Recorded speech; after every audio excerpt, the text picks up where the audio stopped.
Hello, everybody. Welcome to this week's episode of MGR Unplugged. We're recording this on June 11th, and this is good for a historical perspective since, this year seems to be very unusual compared to any other year. I'm here with David, my co-host. Hello. And, it's funny. I was thinking the other day, 2020 is like a dream nightmare that you kind of think that you're going to wake up from it and say, oh, what happened? I thought it was in a pandemic and these demonstrations and all these things going on. And then, oh, it's just a new year, but it's already June and we're still here. Can I say one thing that's probably a little contrarian and doesn't mean that I'm not trying to be, how do I say this? Yeah, be careful. How do I say it? I want to basically, sometimes it's good to get a little shock to the system, especially when things are so monotonous. And I think this year has certainly been a shock to the system to everybody's in more system. ways than one. And obviously, I'm not denying the tragedy of so many things that have happened between the pandemic first, George Floyd. I saw a thing the other day that someone was making it was like a fake movie trailer for 2020, the movie. Yeah. And it started with Kobe Bryant's death. Oh, yeah, that seems like... And I was like, oh, my God. I know. Like, with everything that happened, I forgot that he even died. I know. Not that I forgot that he died, but it was like, oh, my God. Like, that feels like so long ago. And that was only a few months ago. Yeah, basketball was hit twice back-to-back with David Stern, the commissioner, and then Kobe Bryant's accident, which happened just before the All-Star break. Like, it was February. It was the end of January. Yeah, that was a big January deal. 20 So, something. anyways, guys, we have a lot of things going on today. We're going to discuss first some e-commerce news as far as advertising, and then we'll probably get into a little bit of a more controversial topic with college tuitions and what to do this fall with a lot of people that are in that predicament of how much should they pay for college when college is not giving them back what they expect as far as the ability to go to classrooms and lectures and everything else. So we'll get started right away, but before, let's just play the music. People can tell me to stop. Lower the lights down. Hand over my crown. Hand over my heart. I do this for my town. I do this for my crowd. So turn me up real loud. My time. None of you people can tell me to stop. All right, welcome back. David, what did you say before about the phone or something, or sounds, or... Oh, we were talking about before the podcast. We decided to save it. And because you were complaining about... I never complain. No, you were definitely complaining. You were saying, I can't have 5 minutes of silence without my phone going off. And I told you that my phone is, perpetually in Do Not Disturb these days. I don't like any sounds anymore. So my computer is always silent. I don't like any noise notifications. My phone is always silent. And even... not just silent now, but more and more, I just go full do not disturb because it's too distracting, especially when I'm working. I find way too many times that I'm in the middle of something, then I get a notification, and it's like subconsciously Well, that's what happens. Reptilian brain is just like, oh my God, something happened. But that's what happens. You have it in do not disturb, so they disturb me, and then I end up getting the calls that will be for you. No, because you can... I still check it for work stuff, but as far as it is a problem because, not a problem, but I'm a bad texter now because I reply to text super late and I miss text all the time, but I don't care. I don't care about being a good texter. I know. I need my sanity. Tough. I mean, I do a little bit of the computer sounds. I don't have these email pop-up notifications. I check my email when I check my email. I usually do other stuff, and especially when you're doing numbers and analytics and things like that for campaigns that you kind of have a focus and all of a sudden something comes and distracts you, Skypes and things like that. I also turned off all notifications for all apps except for text calls and emails. Yeah, me too. But yeah, other on the than phone, that, I don't get any notifications anymore. Yeah, I don't need. I only have texts and I think WhatsApp because that's family stuff. But emails or any obviously social media is turned off.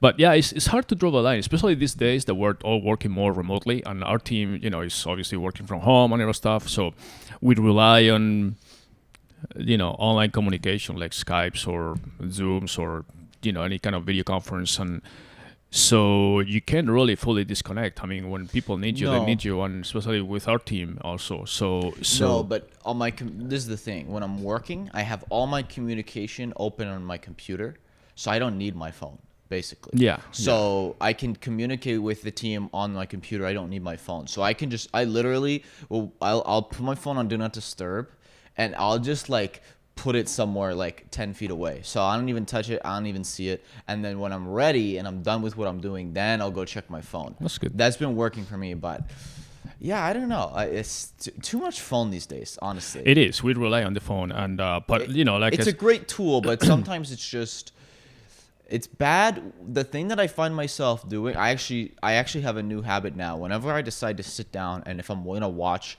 a movie or a show, I had a really bad habit of just in the middle of it being like, if the movie there's a little lull or whatever, I just immediately pull out my phone.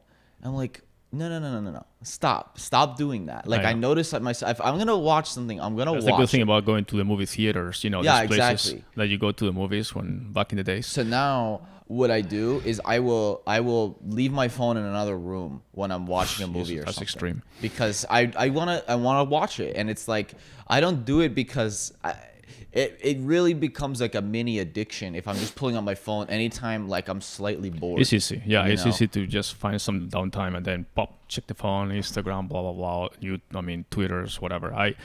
I just came off. It's funny to say that because I just came off of a 2-hour conference call with one of our clients in Spain, and so my phone was muted, not off. And during the call, the video call that I had, I was my phone was just getting calls, and then it was sound on WhatsApp, and then do not disturb, and then decline this, and I pressed so many buttons there that I was like, my phone was like all these, little notifications of things that happened in the last 2 hours. I'm thinking, man, it's just too much. And it distracts you every time you're with some other line of thinking. So, all right, well, let's shift over to some e-commerce updates. One of the things that I wanted to go over today is we're in June now, and we've seen this. It's interesting how in the first 5.5 months of a year, we've seen this trend with advertising specifically, how advertising costs were very high as the year ended. Obviously, we came off of the Christmas season where everybody's trying to advertise online, the Cyber Mondays and all that stuff. So the more demand for ad space means more expensive ads, basically cost per clicks and so forth.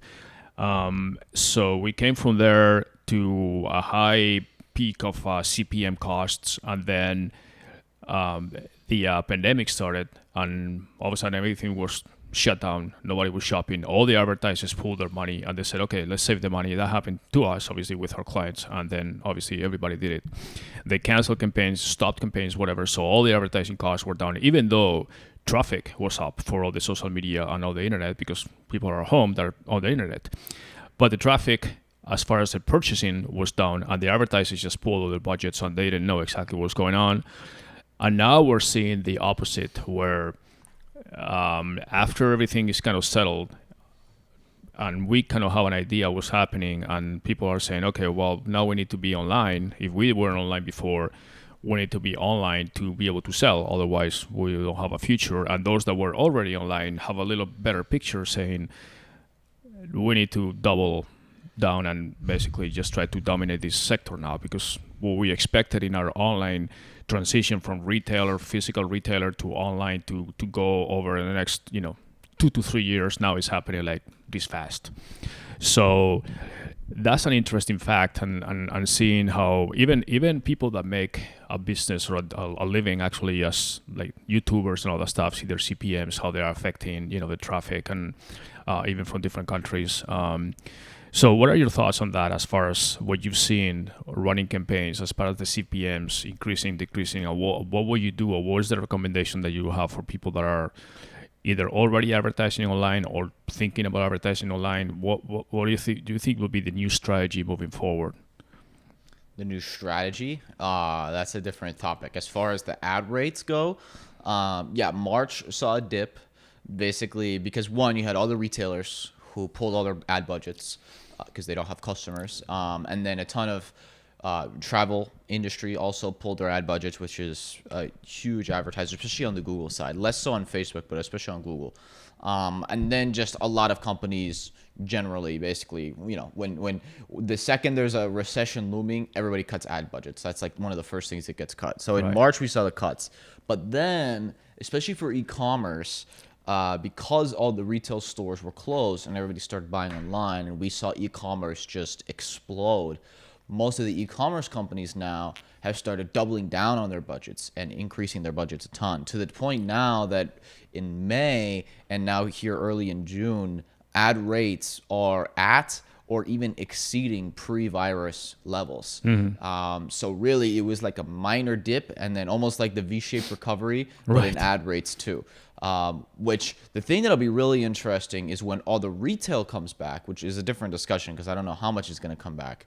Those guys are going to bring their ad budgets back. So this may end up causing ad rates overall just to grow much faster than anybody anticipated. So if you were used to getting, say, $12 CPM on Facebook, a year from now, you may be getting a 16, and you're going to have to just live with that, and I think that's going to be the new reality, especially because you have to keep in mind, too, in this period, a lot of other advertising outlets have disappeared. So like outdoor has basically disappeared. If there's no one outside, then you can't have outdoor media. You can't have billboards. You can't have subway ads. You can't have all those things.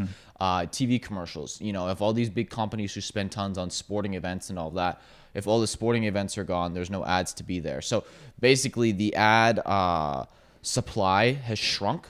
And so the available ad channels, and especially the ones that are more performance driven, like digital, basically are getting all the money right now. Where it'll be in another year or two as things kind of normalize, hard to predict. But I definitely think that overall we'll probably see if I were to guess, I would say that we'll see probably a 20% increase in ad rates from pre-virus to like 2021, basically. Right. We saw already, I think it was last year, the first time that online advertising surpassed television advertising as far as global advertising numbers and budget.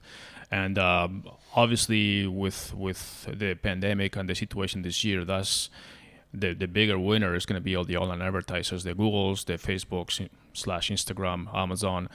And that's the other one.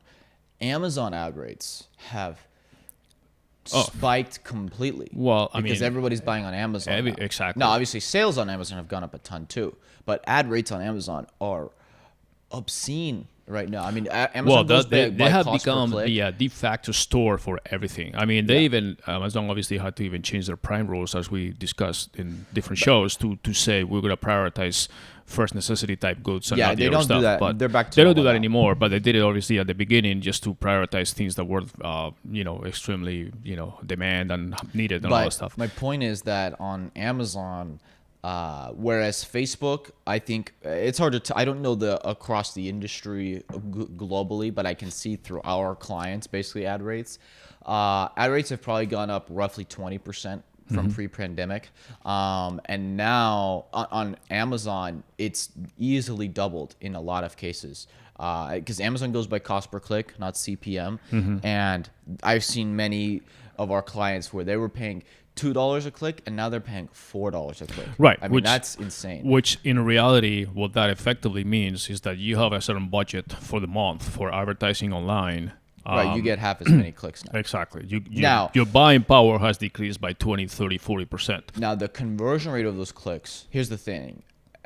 People are spending that money because the conversion rates on Amazon have gone up a lot too. Because basically now people don't have a choice of, okay, because if a lot of people kind of look online for a product and then maybe go to a retail store and then they decide, okay, maybe I'll buy it on Amazon, maybe I'll just buy it in the store. Now they don't have that. Now they just go to Amazon and they just buy it on Amazon. That has increased the conversion rates a lot. Obviously, overall sales numbers on Amazon have skyrocketed. So for e-com in general, it's been a very good time. The question is, where will everything be a year from now when things are normalized?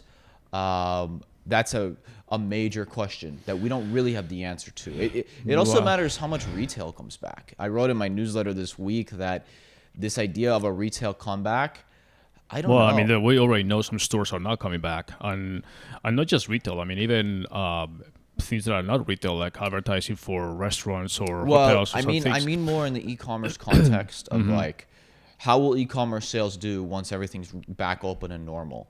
I think that basically e-com penetration went from 15% to 30% of the total pie, as they call it, of consumer spending. I don't think it'll stay at 30, but I think it could easily stay at like 25%, which would be, I mean, more, not quite double, but up 80% from where we were 4 months ago.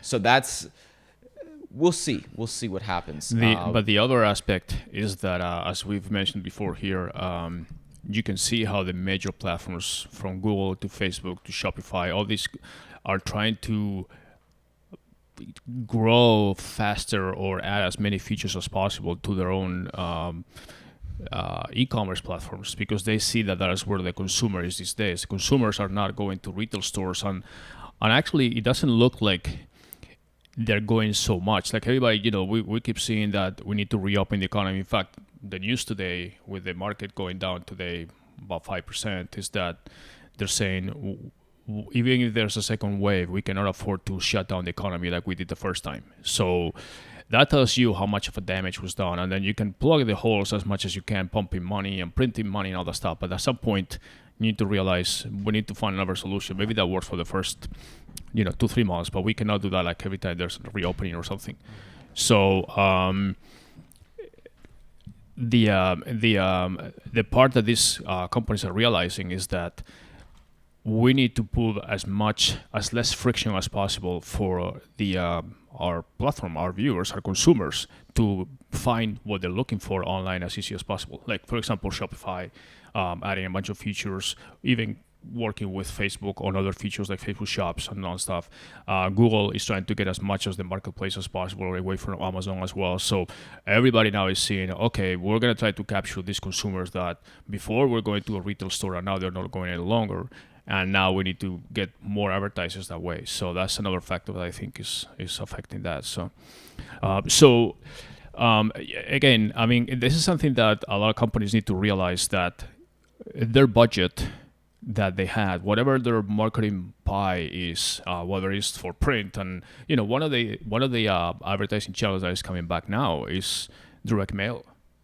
Well, okay, to finish on the digital side, the one that's hurting the most still is actually display. Display dropped a lot and hasn't really recovered. I think the biggest reason for that is because display is very much non-performance driven. It's much more of a branding effort, and just mass impressions versus like, it's very rarely that I see a display campaign that gets a great conversion rate, right? So it's much more of that. That has dropped a lot and hasn't really recovered. And because of that, that's why you see so many digital media companies hurting right now. That's why you see all these big layoffs at whether it's Vox or Vice or any of these digital media companies. Basically, their ad inventory is just not selling, or at least not selling nearly at the rates that they were selling at 3 months ago or 4 months ago. That's the one that's hurt the most. Will it come back?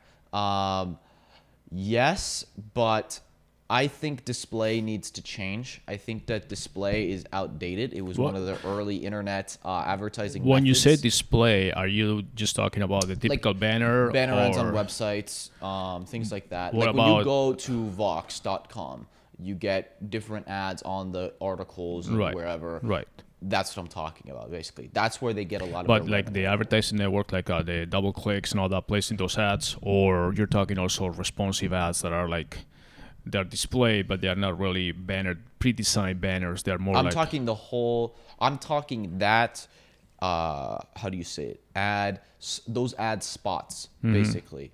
I think that the effectiveness, I don't just think, I know from data that the effectiveness of those ads consistently goes down year over year. Yeah, over well, year. the conversion rate for those is very low to begin whereas other ads, like say Facebook, does not. Facebook, it depends. Like in some cases it's decreased, in other cases it's increased year over year. So, but those ads, especially because there's so many media companies that have been egregious with the ad placements. Like I've mentioned them before, and I'll keep mentioning them because they're the worst out of them all. I can't even go to Forbes.com anymore. Yeah. Because they'll have an autoplay video, a mega pop-up banner. That's the publishers.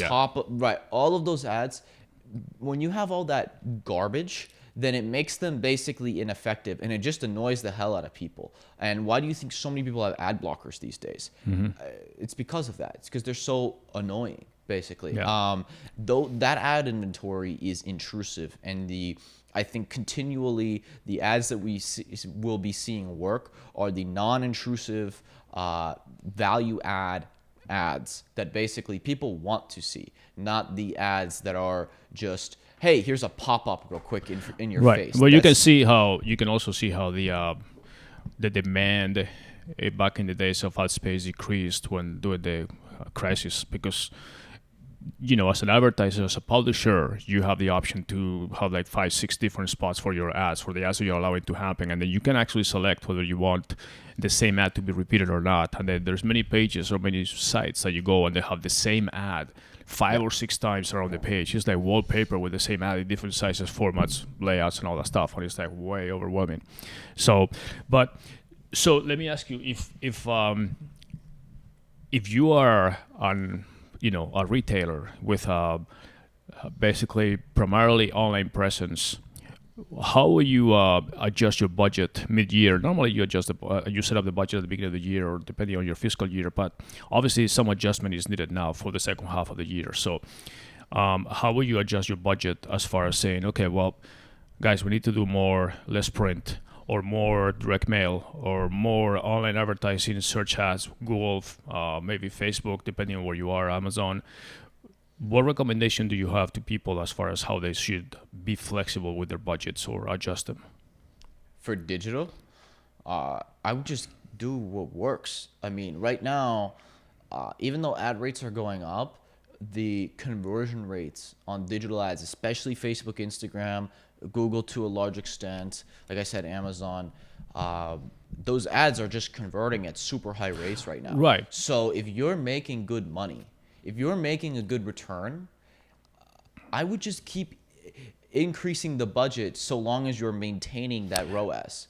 If you can maintain a solid ROAS and double your budget, I don't understand why you wouldn't do that. Right. And that's what a lot of companies are doing. Obviously, there's a limit, and you have to play with those things. But yeah, I mean, right now, we are seeing the biggest e-commerce explosion we've seen probably ever. I mean, I don't think e-com has ever seen a singular 3-month growth period like this before. Yeah. It hasn't. So let's put it this way. I think there's been $500 billion extra of e-commerce growth in the last 3 months, basically.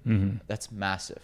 And so that money is up for grabs as far as the consumer spending goes. So if you can afford it and it's working, whatever it is, if direct mail really works for you and you know how to do direct mail really well, do more of it. I mean, yeah, do more until it stops working, basically, is the message. Now is not the time to be slow and cautious. Now is the time to basically say, hey, we clearly are making a lot of money right now. And basically, if you had a lot of e-commerce companies had their 2-year growth projections and they hit them in 3 months. And so if you can do that and you have a real chance at doing that, go for it, because that could have a massive, meaningful outcome for your company for many years to come if the final 6 months of this year do really well for you. Because the thing that's going to happen, by the way, this Black Friday, I think, is that we're going to see, I think this year's Black Friday and it's Cyber Monday will be at least double what last year's was. Well, yeah, for e-com. This is funny you say that, because we actually did discuss this back. I don't know the time frame, because it's been like a whole grayscale now. But we did talk about Black Friday and the fact that we're not gonna have those crowds flooding to the stores like doorbusters and all that stuff, where people are lining up. I mean, with all this social distancing in place, and we're talking November, December, but still, it's just not going to go away. I mean, No, we're talking about a because- second wave maybe coming, and obviously it's flu season, and it's going to be a little more Right. challenging to separate the COVID versus the flu and There's every a few symptom. things. Number one, we're already seeing with people going back out, and obviously the protests where you have mass congregations of people, and basically bars and restaurants opening, just everything is basically kind of going back to normal now. We're seeing cases spike again, and it's still the summer. We'll see what happens. Obviously, I think it's still going to take at least a few more weeks to really understand what's going to happen. But then once the winter months come in November, December, I think that we'll definitely see a spike in cases. And I definitely think that these retail stores you're not going to have a regular Black Friday for a retail store where you just have hundreds of people lining up and going. It's not going to happen. It's not going to happen. No, I mean, that's a given. And those stores that are not planning for that right now are definitely in denial because they think that, we'll wait until, Black Friday is the traditional weekend, or the 4 or 5 weeks between Thanksgiving and Christmas is when the retailers get to compensate for any deficiencies they had earlier in the year as far as profits. And this year is just not going to be so much foot traffic. I mean, it's just even if the stores are fully open and everything, there's going to be such a constraint as far as social distancing and what they can do and all the masks and this and customers are just not going to be comfortable. Right. And by the way, not to mention that a ton of the retail stores are just going to be gone.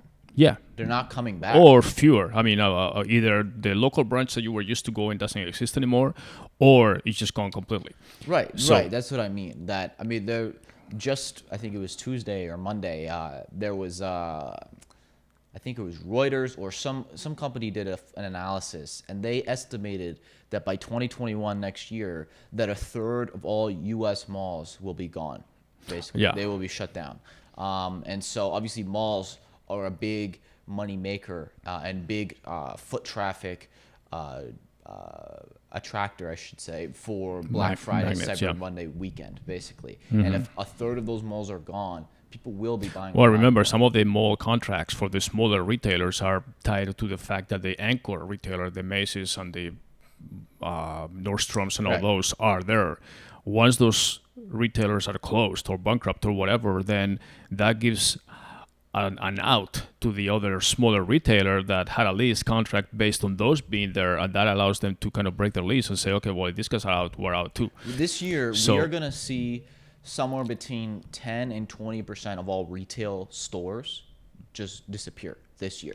And so because of that alone, you're going to see a growth in e-commerce. Right. And then in addition to very likely social distancing policies that need to be put in place come Black Friday, like I said, I think that if you did 1 million Black Friday weekend last year, I think you should easily expect to do 2 million this year or more. I think it's that simple. And the other thing is that, for the most part, we've been almost 2 weeks of reopening the economy.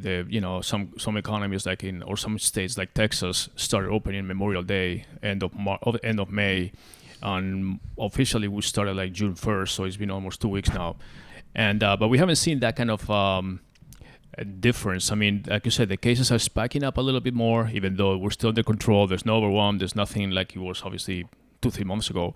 But Yeah, but I think they don't care about cases anymore. They just care about deaths. So well, if they care about cases- both. The cases are the ones that overwhelm the system.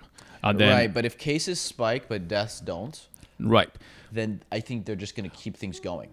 Sure, yeah, they will keep things going as long as the cases are manageable. The thing that killed the system is that when you have a lot of hospitalizations, and then some of those, a percentage of Right, those go right. to the intensive care units, and having a respirators, blah blah, all that stuff is what overwhelms the system, the emergency room. So cases, just like you have the flu, okay, they. I know. I mean, It- it's a different topic of the public opinion on the shutdown, because it is really remarkable how fast the public opinion changes. I mean, just Oh, it's incredible. 2 weeks ago, everybody was like, we need to keep it shut down. We can't be opening too quickly. It's irresponsible. You need to be self-disciplined. Just stay home, be responsible. And now all bets are off. No one cares. Yes Fuck and the no. I mean, virus, we'll be fine. for going out and on your own thing, like people were. I mean, in Arizona we were not so severely confined, but in places like New York and other states, But even they in were. New York and New Jersey, Yeah, New Jersey lifted everything. New Jersey said, we're back to normal, baby. We're done. Well, yeah, but the thing is, it is one thing that the state says, okay, we need to reopen and all that. In Texas, it's the same thing, but the beaches and all that stuff in California. But let me finish. But the challenge is that when you actually ask people saying, okay, will you be willing to fly? No, I don't feel safe in a plane. I don't know. We'll see. Will you be willing to travel to...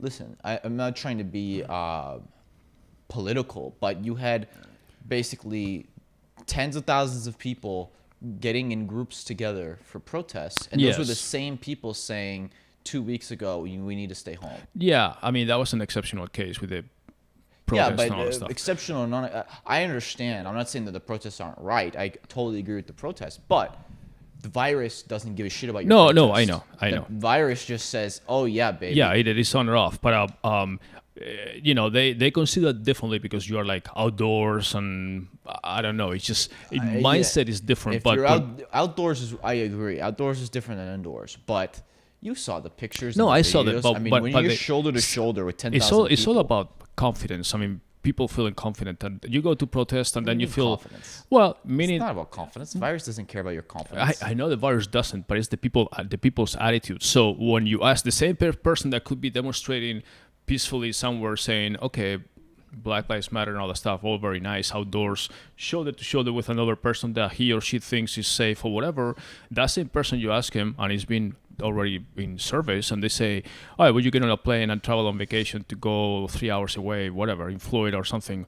No, I don't feel safe traveling just yet. Like somehow being in an airplane, confined with air recirculating and all that stuff. We'll see. I'm not sure about the flights, but I'm saying it's amazing how quickly people went from it's irresponsible to be opening this soon to screw it, back to normal. Well, I mean, it really just seems like the far majority of people are at this point just saying, I don't care anymore, whatever. I think it's not that radical, but it also doesn't help. And I wanna deviate too much from the marketing part, but it also doesn't help when, like earlier this week, the WHO came and said, "Oh well, asymptomatic cases are not rarely are the source of contagion or something." And then the CDC says, "Hey, wait a minute, no, that's not true." Yeah, I couldn't believe they said that because it was based on a very small study. Right, but the thing is that if we've learned something from the last 3 months, is that nobody has a fucking clue of what's going on. If we learned anything in the last 3 months, is don't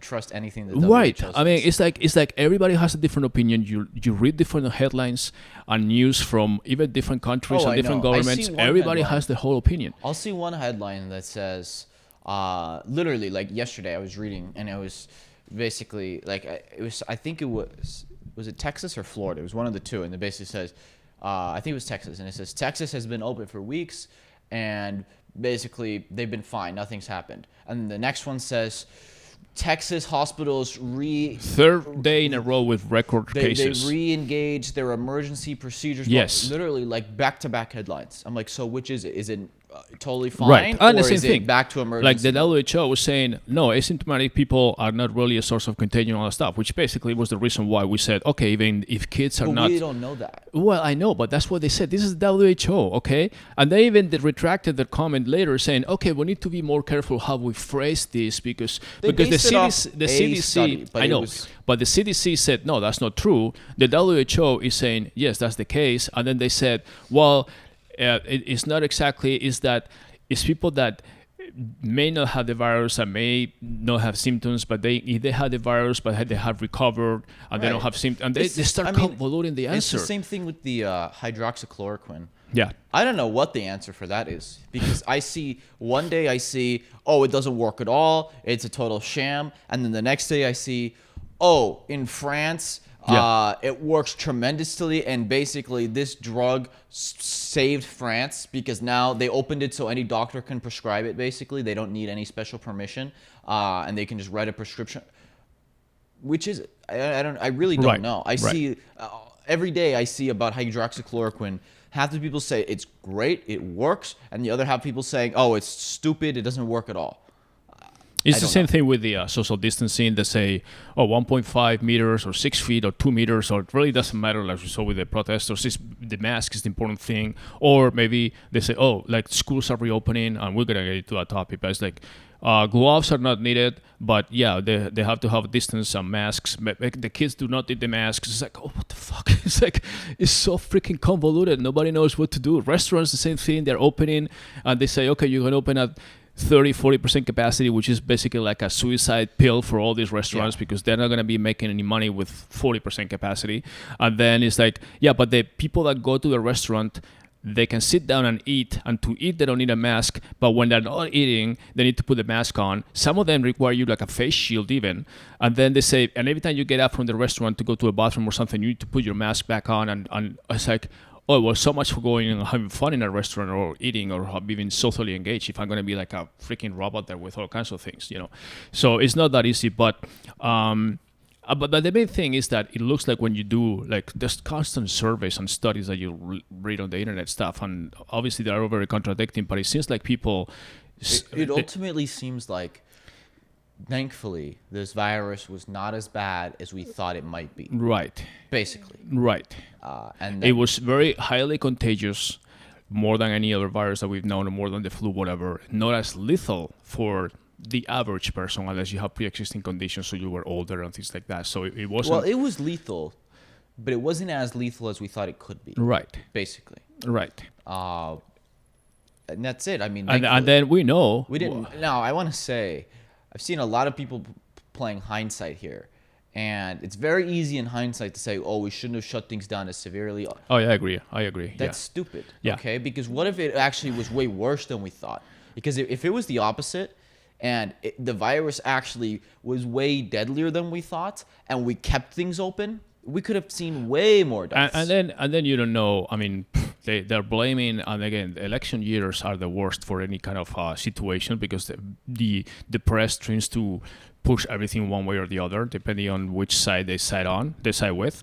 But they were blaming the government for not shutting fast enough, and now it's like, okay, well, we shut the economy for too long. Now they're saying, if there's a second wave, we're not going to shut the economy again. We're going to take measures or whatever. I mean, there's countries that never did it, like Sweden and all that stuff. And whether it's correct or not, it's a different lifestyle, different everything. So maybe it works for them, which it really didn't seem to work that well as far as cases or deaths and all that stuff. But, it's a smaller country with a much more spread population. But really, like you said, it's Monday morning quarterback. Yes, I mean, people, it's 100% Monday morning. Everybody is trying to just predict what is happening in the past. That's very easy. Okay, I'm not.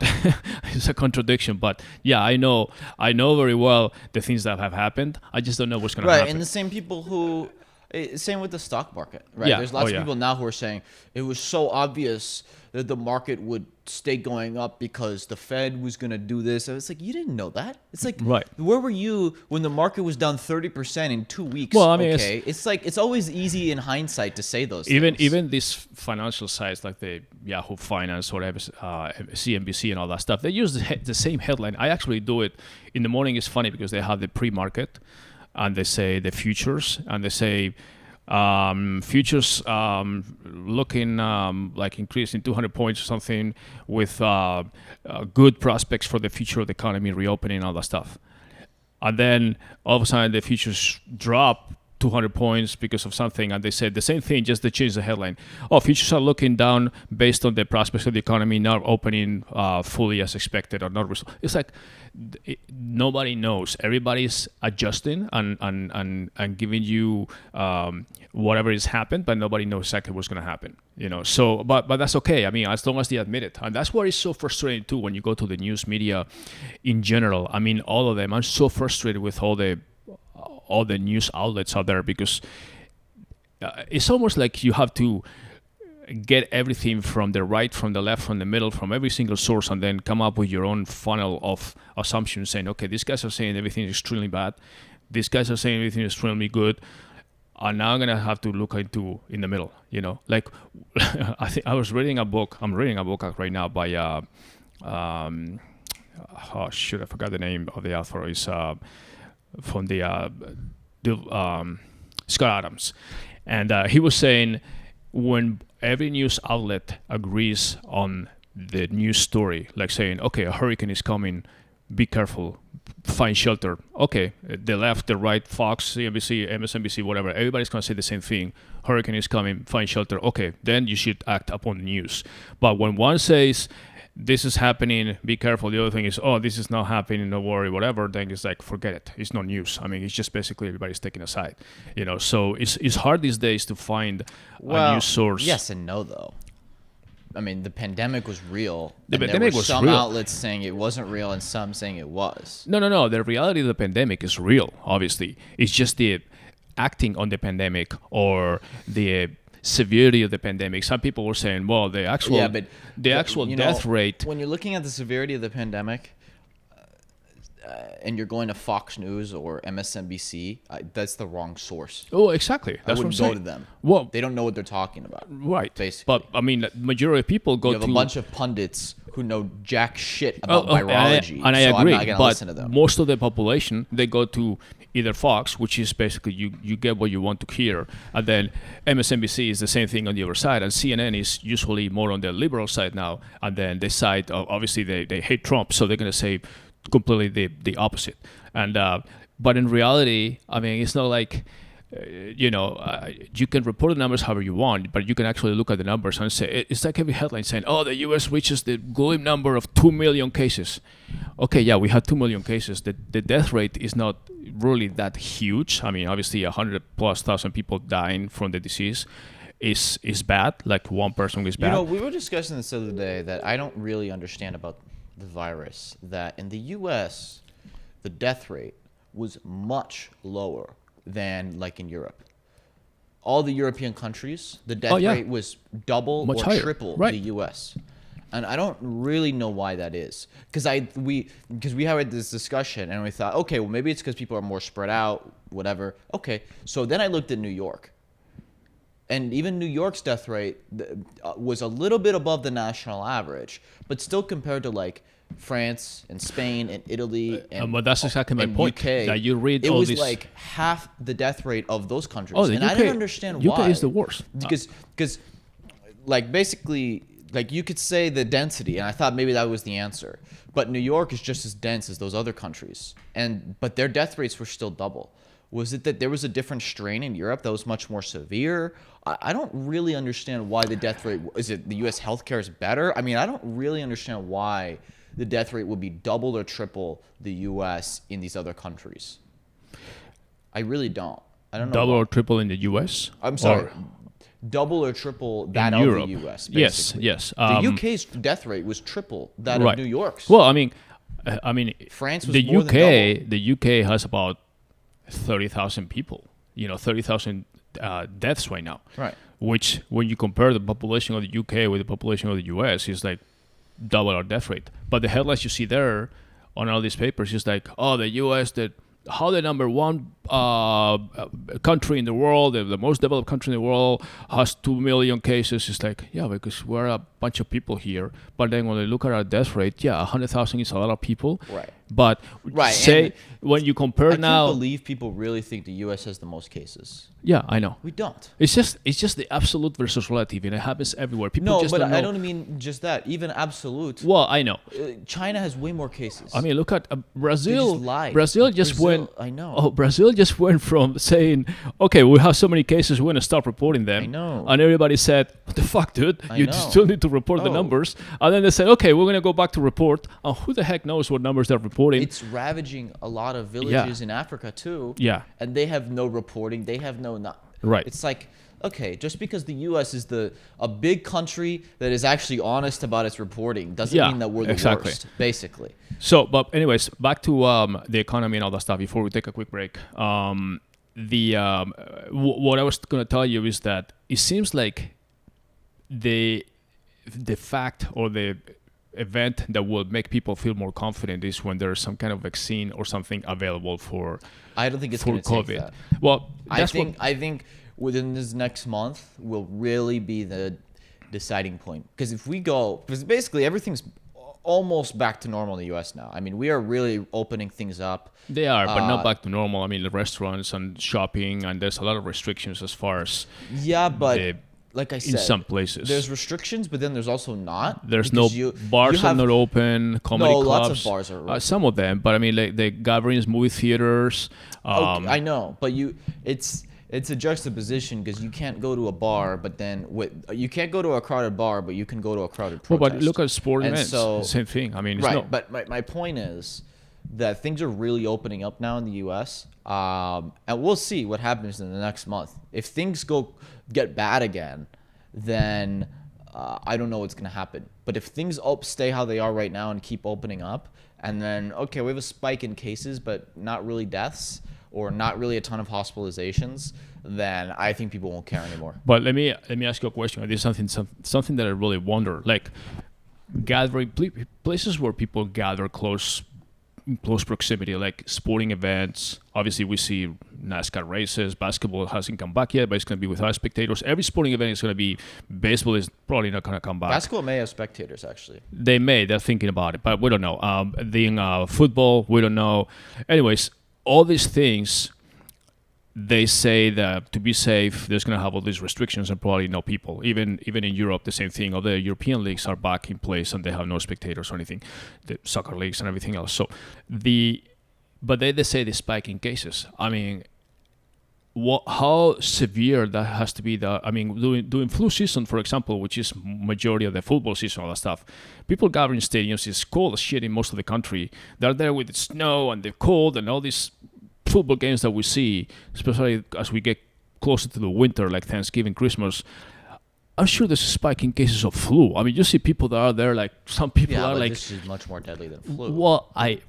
Well, it's much more contagious. I'm not sure about deadly. Oh, are you kidding me? It's way more deadly than flu. Well, I mean, like I said, you have sometimes 60, 65,000 people. Yeah, but those numbers are wrong. Did you see that? Yes. No, they're real numbers. No. Did you see the report that it was Scientific American that basically said that, like, in the U.S., the number that said, like, last year 60-something thousand people died of flu, they said that's not true at all. They said that the CDC very often, and it's been known for years, greatly exaggerates flu deaths because they want people to get flu shots. Okay, well, that's the whole thing. They said that they think probably 10,000 people a year die. Okay, well, that's another point. If we can even trust the numbers from the CDC, now they're coming up with the exaggerate or whatever. But the point is that but it's much more deadly. Well, I'm not saying people that die. I'm people that get it. Okay, with basically, very simply, even if the number is right, 60,000 people died of the flu last year. Okay, we had no restrictions whatsoever. We had massive shutdowns and still over 100,000 died in the US. Yes, so but it's much more deadly. But we also don't have a vaccine. We have a flu vaccine every year. Okay, yeah, so even with let's say that the number is true or correct, and it oscillates between 20, 30, 40, 60, 40, whatever, depending on the strength of the flu season. But we have a flu season over the world that comes and goes and all that. And then we have a vaccine that is given every place. They say, okay, flu shot, whatever. And you still have 60,000. Not everybody gets the vaccine. Okay, that's the point. When was the last time you got a flu vaccine? I don't get it. Okay, but exactly. No, I know. No, that's the point. But there is a vaccine. Now, the other thing is how many people will get the COVID-19 vaccine when they do it, or if it will be combined with the flu, because at the end of the day, it's another coronavirus, which is a respiratory virus. So, but the thing is, what I was trying to come up is that when they have all these sporting events or any type of event where people gather together, the reason why there's more flu cases is because, people gather together, they breathe these other things, they have contact. We already know about washing our hands, sanitizers, touching things. All the stuff in the winter is normal because there's much more flu going around. So when the coronavirus, if there's a spike now because we're starting to open the economy and we have demonstrations and things, or maybe sporting events, whatever, and it comes back, okay, well, how bad is it? Is it something that is manageable?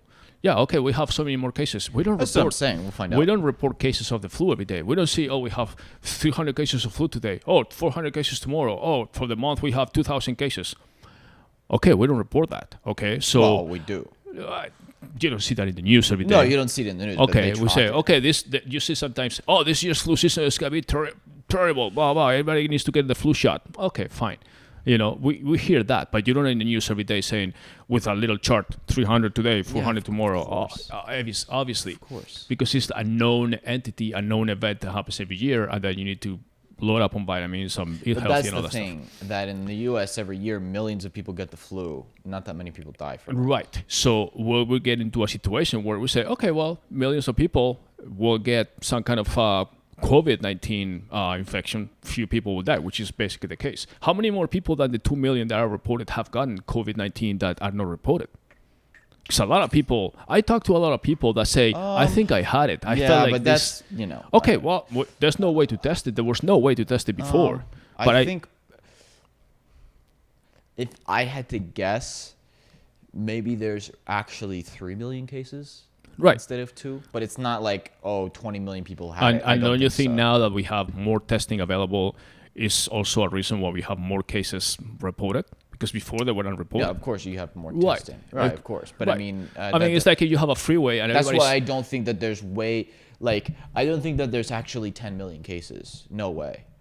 Right. But the mortality rate, we know the people that died of coronavirus or COVID-19 because they go to a hospital and die, unless they die in some other place. But for the most part, the death rate is a more known number than the contagion rate or cases rate or number. So if you are on a freeway and everybody's speeding, but you don't have any traffic cop trying to control the speeders or anything, it's like, everybody's obeying the speed limits. All of a sudden, you put a cop there with a radar gun and it's like, fuck, 20% of the people will go into the speed limit. Okay, we have 20% of the cases now before we had 0, just because we're testing now, okay? So with the COVID-19, it was the same thing. In the beginning, there was no testing. I mean, there was basically no testing in the world. So a lot of people had the cases and then they were like, they thought it was a flu. Some people said, yeah, I thought I had this kind of dry cough. All of a sudden I felt like shit on this and that, and then it kind of went away. Or I got off the plane and I had this thing.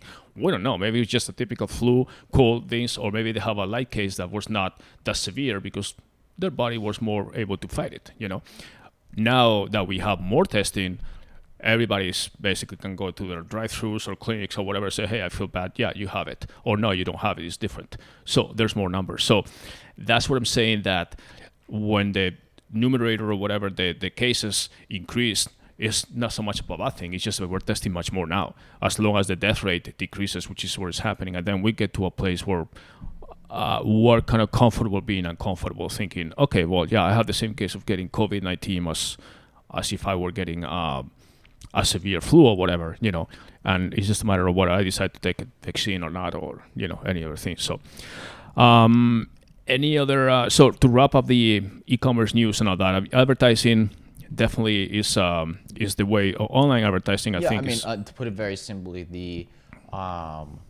5-year plus growth projections of the digital economy got moved to now. Right. That's the very simple thing. The digital revolution was supposed to happen, was happening slowly over time, and we had a 5 years worth of growth in 3 months. That's the summary. That's the basically. fact. That's what you need to know. And that's why I would say. But the way I put it to people, that I've been putting it to clients and stuff, is basically, don't think as if you're in 2020. Think as if you're in 2025. Right, which is super hard for clients to accept that, yes. That's fine. But the ones who act like they're actually in 2025, which is basically what we're in as far as the growth projections, are the ones who are going to win. And that's, I think, and not just forget about just digital marketing in that sense. I mean it overall, the consumer, I think consumer behaviors got moved up 5 years in the future. Mm-hmm. I'll give you other examples. I think that within the next few years, I actually told this to you the other day, that basically, like, do you know what Roblox is? Yeah. Mm-hmm. Okay. For those who don't know what Roblox is, it's similar to Minecraft. Yeah. It's different now. It started similar to Minecraft. It's like... which is also a game. Yeah, well, it started as a video game. It's old. I mean, it's been around for like 15 years or something. But it started as a video game. But it's not really a video game anymore. It's basically like a secondary digital world, really. And this is the fascinating point about it. For kids under 15 in the United States, the number one thing they spend their time on, screen time. They look at percentage of screen time spent on things. The number one thing they spend their most time on is Roblox. And I think if you ask the average person over 30, they don't know what the fuck Roblox is, but it is huge. Minecraft, same thing. Video games, Fortnite, same thing. People, if you go look up the But Travis. that's just now with pandemic time. Where No, this everybody's- is already happening. I'm Okay. saying it's accelerating. Go look up Travis Scott Fortnite concert if you didn't see that. Video games are changing from video games to basically digital worlds. Like Animal Crossing during this pandemic has exploded. Okay, digital. Basically now, all of these fashion companies, you can buy Jordans for $20 for your Animal Crossing person, and in Fortnite, same thing. Well, you can buy. even sports, esports now. You can have- buy jerseys. You can buy an NFL jersey for your Fortnite player now, and you can pay $25 or something and get your NFL jersey on your Fortnite. These things are happening. It's people are calling it kind of the metaverse, which is basically the secondary digital world. Right. And I think if you had told anybody a year ago that people in their 40s will be in the digital metaverse, they would have said, "You're insane." Yeah. And I think that they will be. I think that everybody will be by 2025 in some type of digital metaverse, basically. In the same way that older people said they'll never be on Instagram, and now everybody's on Yeah. Instagram, it's going to happen. Well, the esports, as you know, now you have a lot of people that are participating in Well, games. and- esports grew. The funny thing about esports that happened during this pandemic too is it grew a lot too. Why? What's the difference between esports and regular sports? Regular sports, you need to be in person. Esports, you don't need to be Right. in person. So Not to- esports saw no. And the other big difference Pauses. is that esports, like I know, for example, in racing or in basketball and all that stuff, you see people that are, okay, you need to be a good race car driver to be a Formula One driver, but you don't need to be a good race car driver to be on esports. And then you see celebrities and people that are racing with the real F1 drivers on Well, esports. you do. I mean, what do you And- mean? Well, I mean, you need to be a good gamer and to more than a racer, So they have all Yeah, these. it's a different skill set. Exactly. So you see a lot of people that are playing with famous or currently active Formula One drivers, like you see Lando Norris or whatever, that they are like big on esports, and they are fighting with people that are good gamers on esports, but obviously will never have a chance to drive a real car. So they have these races, and then you have all these celebrities and people that are going like Mario Andretti. Mario Andretti is 80 years old. He'll never be in an IndyCar. Yet they had the Indy 500 doing the Memorial Day. But I think and, here's the thing. and he was racing there and doing very well, and people were like, "Holy shit, this guy's." I think that the digital versions of real sports are not going to be the esports. Like NBA 2K, FIFA, F1. I don't think that's going to be the big esports. It's just not. It's not. Those are very, very tiny in the esports world. They have leaks and everything now that are just as. You look at ratings. The biggest ratings for the games are the number one by far is League of Legends. Of course. That's League of established. Legends, to put it in perspective, League of Legends, then there's a game called Dota, there's a game called Counter-Strike, Fortnite. All to put it in perspective, in the United States now, I don't think most people are aware of this. The number 2 sport in the United States as far as viewership is esports, actually. Right. The only thing that's bigger in the US than esports is football still. It's bigger than baseball, it's bigger than basketball, it's bigger than everything, basically. I think a lot of people don't realize that yet. And especially with the under 30s, which is the biggest crowd. Like with under 30s, do you know what the sports rankings is? Under 30s, esport, football, basketball. It's number 1 is actually basketball, more than football. Okay. And after that is esports. Okay, so basketball is still first. Okay. All right, we're going to take a little break, and then we're going to come back to discuss the future of education. Oof. We'll do it very quickly, but yeah, we'll be right back. Thank you. All right, welcome back. David, this second half of the show, I wanted to shift gears really and talk about a little bit of education stuff. I have a few friends that are very young, college age, basically. And they are kind of wondering what to do this semester. I mean, we're in June, and they need to start making decisions as far as some of them, don't really know whether they should sign up for classes or wait. Part of it is they don't know exactly if they're going to be in a classroom with, surrounded by students, if they're going to be safe or not. The other part is basically if they are paying a full tuition with all the expenses or traveling to, living on campus or something. if then the school is going to say, oh, sorry, government says that we cannot have classes yet, and then we need to have Zoom lessons or something, and then they're paying a full tuition in the tens of thousands or whatever, and they can't really afford it, and then they need to work from home or basically study from home.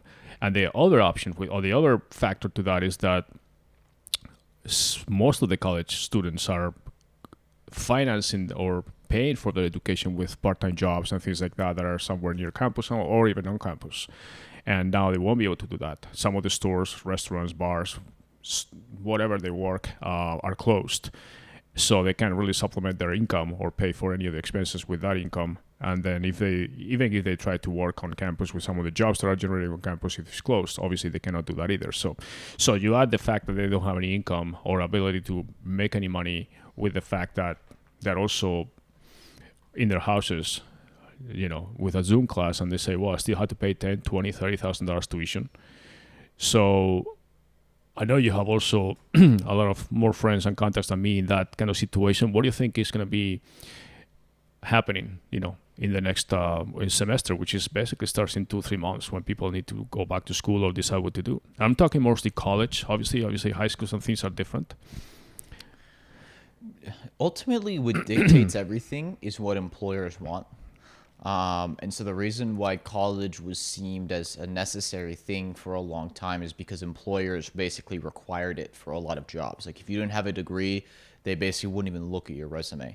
A lot of employers aren't doing that anymore. Even Google said that we don't even look at colleges anymore. I know most small business e-com people that I talk about, they don't give a damn about your college degree. And I think especially because people know how ill-prepared people are coming out of college these days, that college does a horrible job of preparing people. Ultimately, employers care about skills. When we're hiring people, it's like, I don't look at when you're okay. Last time you hired someone, did you look at their degree at all? Did you care at all? No, to me, more than the degree is the experience. But obviously, there's a catch-22. If they don't have experience, nobody hires them. Therefore, they cannot have experience for you. But I actually always hire people kind of on probation. Because everybody sells themselves very well, and then obviously when it comes to actually playing the game, it's different. So, but it's about skills. Yeah, exactly. So what can you do? And so college, it's pretty clear, doesn't really teach people the skills they need. College is all theory. There's no practice. There's no really and even their theory is outdated. That's the problem. That's a whole different. And so because of that, I think businesses and companies really don't care about your college degree anymore. The only places where a college degree is still valuable, in my opinion, is if you go to a prestigious school. Because even though they have their own issues and they're elitist, and that's a whole thing we could get into. At the end of the day, if you have an Ivy League degree or a Stanford or an MIT or one of these top schools, you're gonna get a job. You're just gonna get a job because of that name, okay? But for the 99% of schools, they don't guarantee you a job at all anymore. And or if you're pursuing a career in some kind of like a lawyer, corporate medicine, doctors.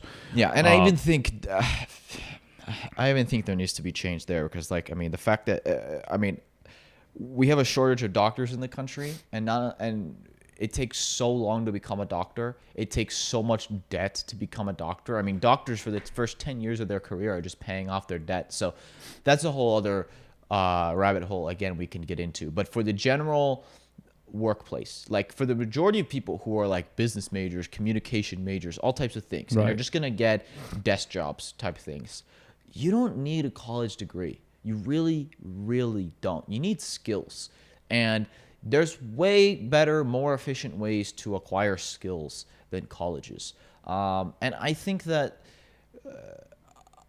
I'll just be honest with you, I just think that all of these universities that have been spending so much money on administrative costs, on building new buildings, all this fancy unnecessary shit that has nothing to do with learning, are all going to be in trouble. I really think so. So why, and this is just in the US, I'm not so familiar with what's happening elsewhere in other countries, but I know in the US, the cost of education has increased 10x compared to the cost of living.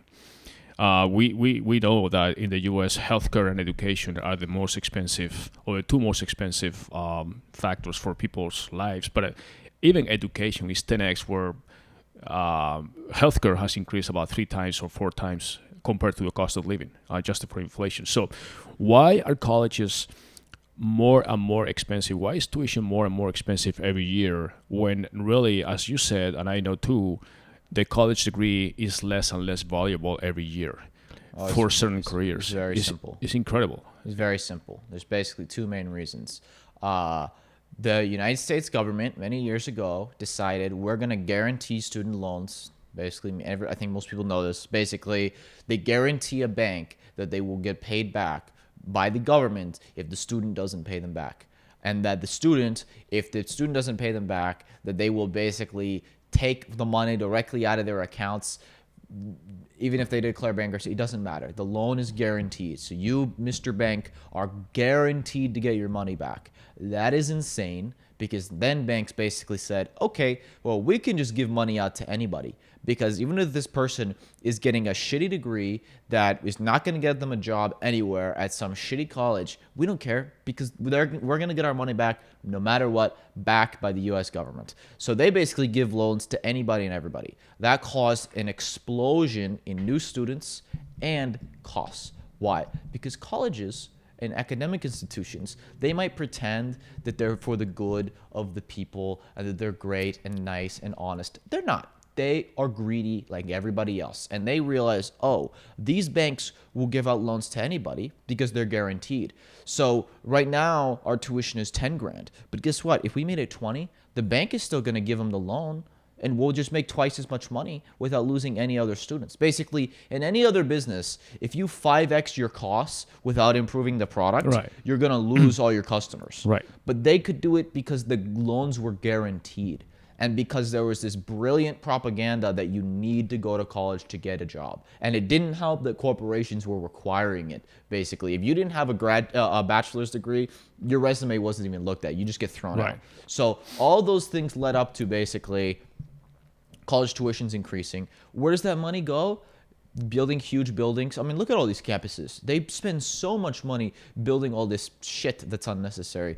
Administrative costs have gone up 10x. Go look at all these deans and all their salaries. All the deans of every school have multi-million dollar salaries. But that's one of the things, yeah. It's insane. You should see some of the salaries at some of these schools. I mean, HR people at a university make $600,000 a year. It's fucking crazy, okay? They make ridiculous amounts of money. That's where the money's going. And then why are the degrees worth less and less? Well, because there's no innovation required, basically. Colleges haven't innovated in 50 years. And then number 2, what happens when you increase the supply? Right now in the US, there's about 20 million undergraduate students every year. In the 70s, there was about 8 million. So you've had more than double the amount of students. What happens when you increase the supply? The value of that paper goes down. So that's what's happening. The college degree hasn't been innovated on. There's way more people with degrees now than there were before, so it's worth much less, basically.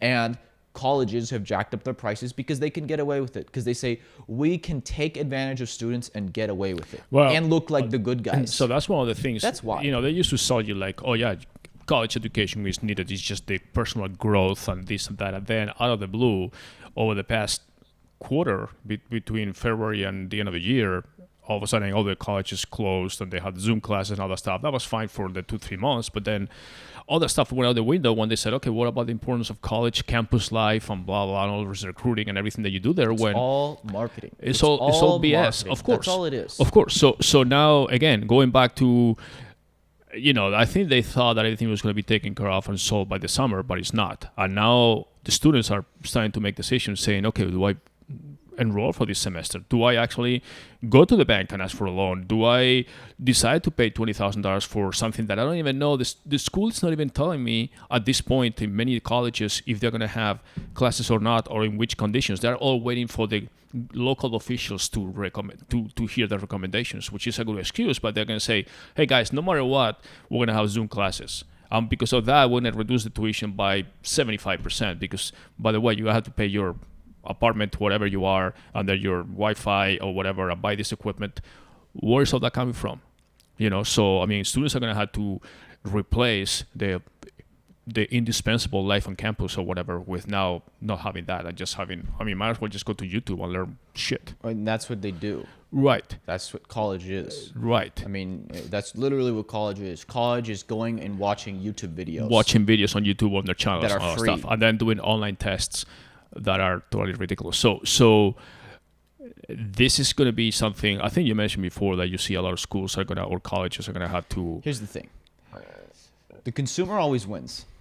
It's the beauty of the market. The consumer always wins, okay? You can get away with screwing over the consumer for a period of time, okay? We see it all the time. Like I've mentioned to you before, like all these cable companies and internet service providers, they totally screw over their customers. Have you ever heard someone say, you know who has great customer service? Time Warner. Yeah, or Cox. Yeah. Whoever, right? Nobody. Why? Because they can get away with it for now. Guess what? When 5G comes out, when distributed internet service providers come out, they're all fucked. And you'll be happy to see Cox go down in flames because they screwed you over. That's what we have here. I'm sure there's so many people out there listening that are like, nothing would make me happier than see Time Warner go out of business, right? Okay, well, it's going to happen to them pretty soon as technology evolves. Same thing with universities. Universities, they've basically taken advantage for 20 years of this beautiful system. The economy was doing falsely great, but great on paper. The loans were guaranteed. They had this great propaganda machine that even in high schools, they make it seem when you're in high school, like if you don't go to college, you are going to be homeless on the streets and you're a worthless piece of shit. That's what they make it seem like. They don't say, never once do I remember in high school them saying college is an option and it's a good option, but there's other options. No. It was like you either go to college or you're a failure. But not only that, they actually make you go to college right after high school when a lot of people are not even ready for that. And it's like, okay, well, college is going to be there. I can go there at 20 or 22 or 25. I can always try to make a living or start my own business or do something on my own without getting into debt. And then, hey, if I fail, I can always go to college later and try to find a normal career, through my diploma or whatever I get. But it's not like either now or never, So you come out of college and you come with a $50,000 debt or something, and then you need to find a job which is not going to pay you that. And sometimes you end up doing a job that is not even in your field. And then all of a sudden you get married or something, and it's like, all of a sudden you're in debt for the rest of your life, with debt that doesn't write off, as you said, because doesn't go away. So, and the solution, by the way, is not. This is the problem that I have with, like when a guy like Bernie Sanders comes out and says we need to give free college for everybody. He's not addressing the core problem. He just wants to raise a ridiculous amount of money to pay these crazy tuitions. Why would the government pay a public university, by the way, which is funded by the government, $40,000 a year in tuition? That's nuts. Yeah. These tuitions should cost $4,000 a year, not $40,000. Okay, it's crazy. But they cost that because the government guarantees it. If the government didn't guarantee it, and you had a regular free market with competition in education, which by the way is coming. There is many competitors for these legacy universities that have much better programs. A lot of them use ISAs, income share agreements. So basically, they only make money if you get a job and you get paid. That's something that even the major schools are. Well, some of them are getting into. Most don't do that. Most don't right. do that. No, most and don't do. by the way, the other bullshit thing that colleges say, especially like the Ivy Leagues and all that, they say they care about education. They don't care about the value of education. Because if they actually cared, they would raise the amount of people they accept in their school. Right. They don't care. Okay, Harvard has had the same fucking number of students for 30 years. Okay, they don't raise it. Why? Because that's what makes it exclusive. Right. They don't care about There's no reason why Harvard couldn't 5x the amount of students they get tomorrow and provide education to even more people. But they don't do that because then they lose that brand. That's all Harvard is. Harvard is a brand. Harvard is the Gucci of schools. That's all it is. Don't get it confused. Which is fine if they want to continue doing that, and then for certain degrees and all that stuff. But the students also have a choice on saying, okay, well, it all comes to the employer, like you said in the beginning. If the employer is looking for that Harvard student, then fine, they're going to find it. But if they're looking for a person with skills in some other fields, they say, okay, what you've done? Oh, well, I started Facebook, by the way. I worked there for the first 5 years before I quit. Okay, that's pretty fucking good. When did you start? I was 18. I actually went to the code contest or whatever with Zuckerberg, and I won, and he hired me. And then I started my own thing.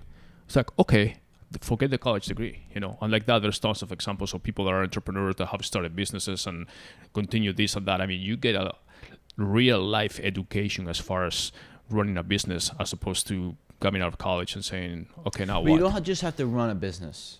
No. We think about that because that's who we are. But most people don't want to run businesses. But you don't need to. Right? It's very scary not to go to college because you're told your whole life that you have to. And that there's not... Basically, college is the clear path.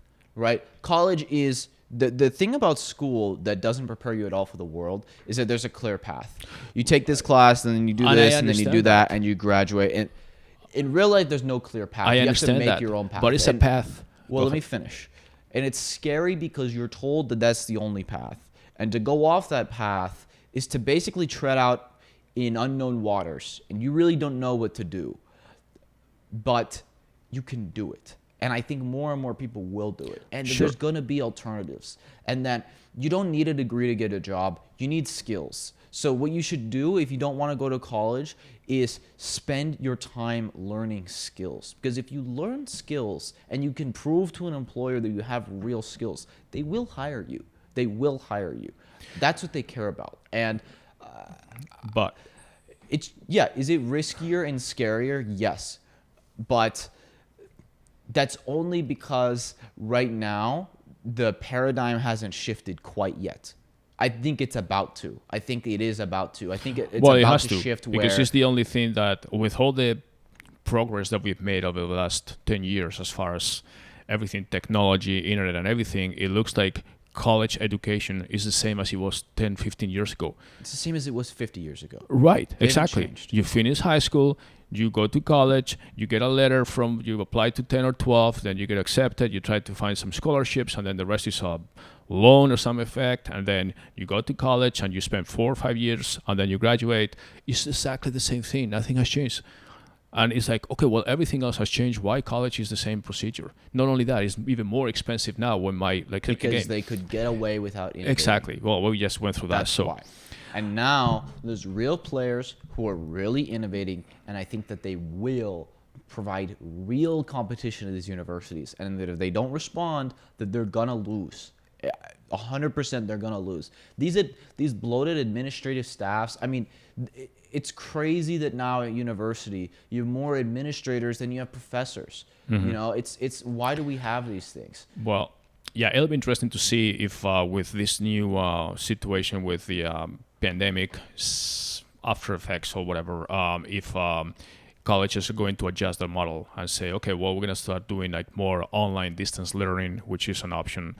Adjust our Yeah, but then rates. all the value of the college is gone. Well, I know, No, but they the biggest lie in college that everybody, like, there's always there's one of those things that's like, what's the biggest lie that nobody admits?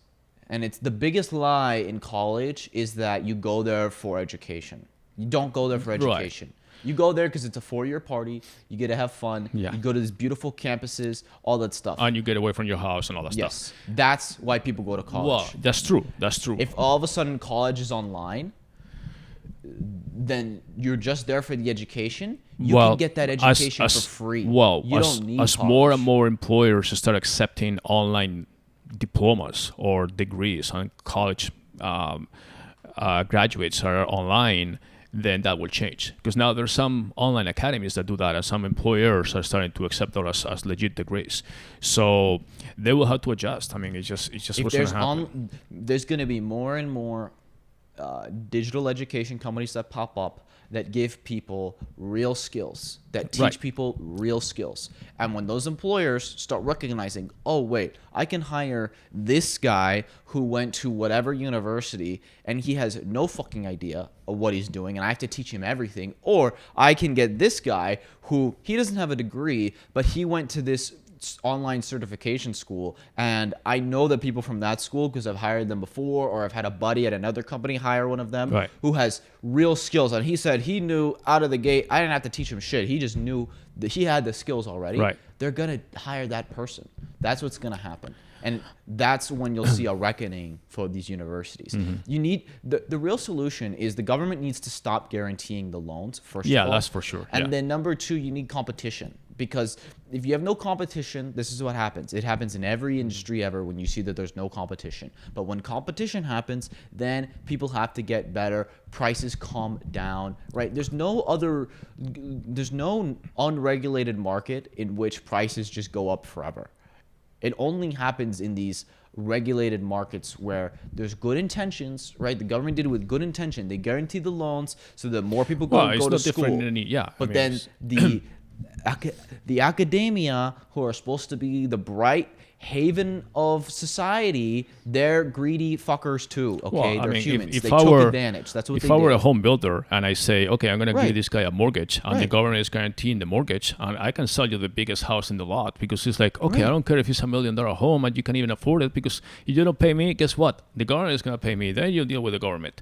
And that's what's happening with college, which is really, really sad, and especially it's a bad situation for Imagine students. if the government came and to the Ferrari dealer and said, "We'll guarantee you Ferrari loans."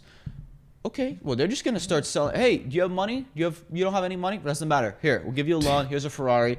You can't afford it. That's your fucking problem. Well, that's what the schools next are doing. recession will be, with student loans and car loans and everything that is basically loan markets for people that are extremely aggressive, because they don't give a shit whether you can pay back or not. So, anyways, David, it's been great. It's been almost an hour and a half, and we both have a lot of things going on today. So, anything else that you'd like to add to this rant?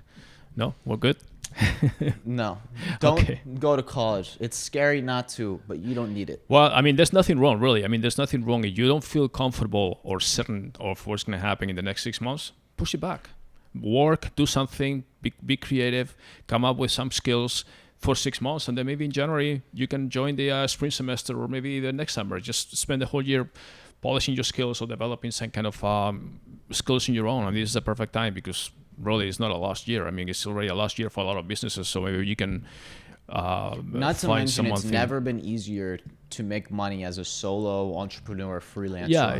exactly. If you learn skills and then you just start promoting yourself, there's no reason why you basically, I'm not saying you're going to get rich, but you could make a living for yourself. Oh, absolutely. Basically. Yeah. And there's no reason why you couldn't if you put the work in and get the skills. Yeah. I mean, it's that simple. So, anyways, but it's the unproven path, and that's what people are afraid of. Right. All right. Well, thanks everybody for listening, and we'll be back next week. And that's it for today. Bye, everybody.